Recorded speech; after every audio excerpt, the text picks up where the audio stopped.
So on Tuesday, February 12th, 2013,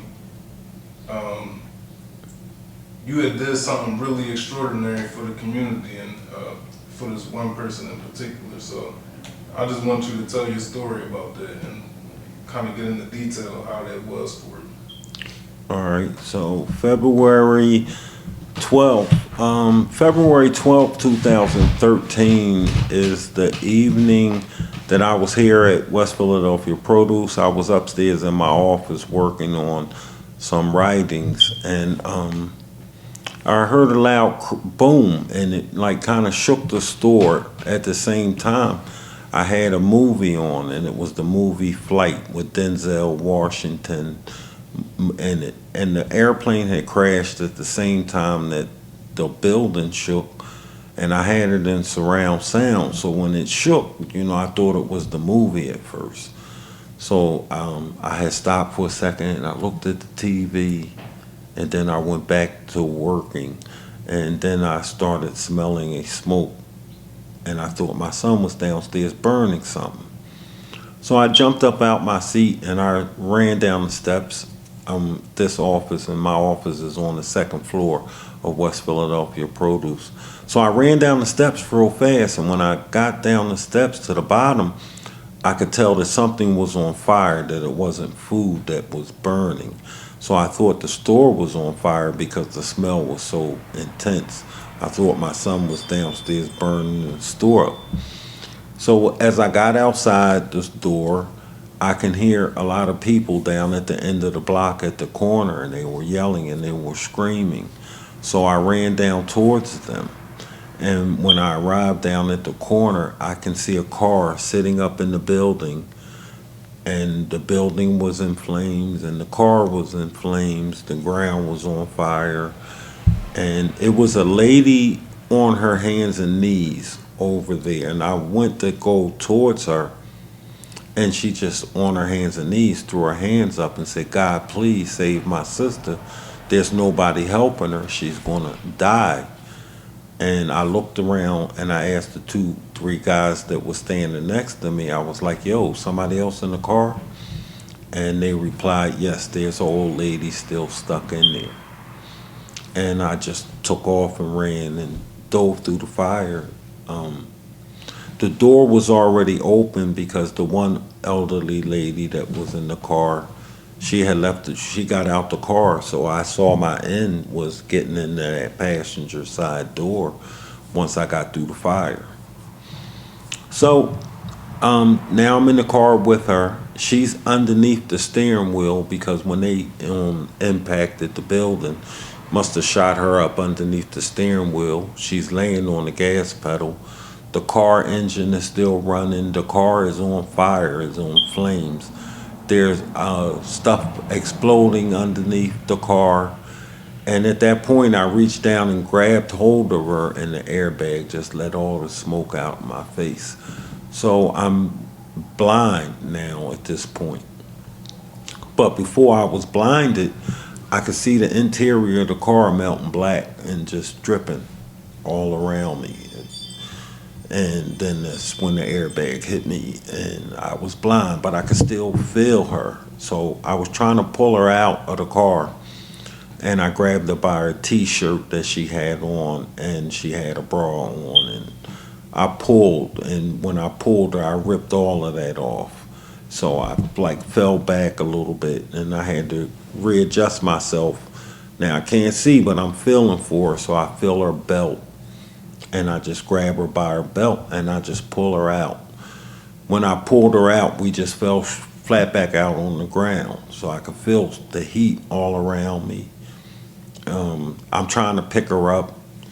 She's nude from the top down, and I'm just trying to pick her up, and I'm moving her. And at that point, I just hollered with the last breath that I had, "If somebody don't come help me." And then I felt somebody grab her by the legs, and I just had her by the arms. And as we took 7 steps away from the car just exploded. I could hear people going ooh and ah, but I couldn't see but the car went up in flames and just blew up.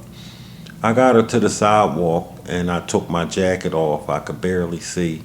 I could barely breathe. But I had to give mom her dignity back. So I took my coat off and I wrapped it around her, my jacket. I had a little jacket on. I just took it and wrapped it around her. That jacket had my wallet in it. I didn't even know that at the time, and my keys.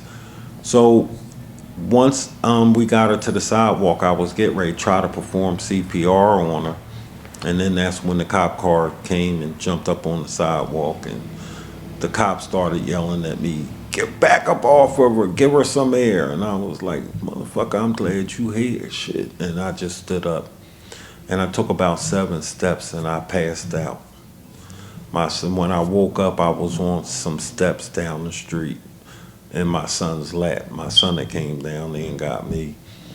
Paramedics and the firemen, they were all attending to the 2 elderly ladies. Both of them were injured. The one that was driving had an aneurysm. She was coming south on 62nd Street.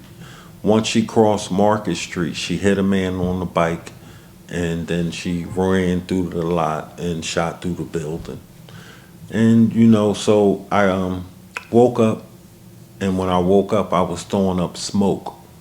My son was attending to me, and I just started throwing up black smoke. So black smoke was just coming out, and I just was throwing up black smoke. They took me back down to West Philadelphia Produce. Some people helped me back down the street where I could just continue to throw up smoke. Paramedics were busy attending to them, so nobody came to take care of me. So my son took care of me along with some neighbors from the community, putting water on my head, stuff like that. So later on, the paramedics did wind up coming down to see me to see if I was okay and if I needed any assistance once they finished with the seniors. I came outside to get some air. There were like 30 witnesses, most of them women and children. There was only a few men on the scene.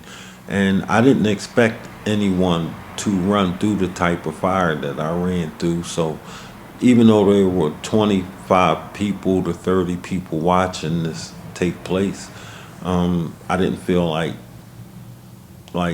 somebody else should have did it, because the car was engulfed at the time that I entered it. You'll see pictures of what the car looked like when Nafis finished editing this.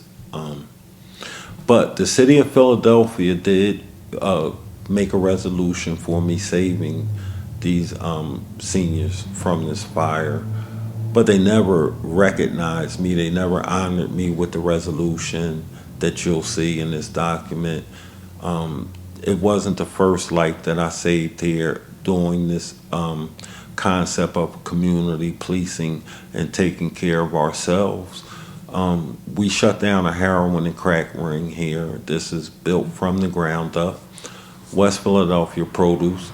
The concept is to teach us that we can take care of ourselves, that the police do need assistance with taking care of our communities.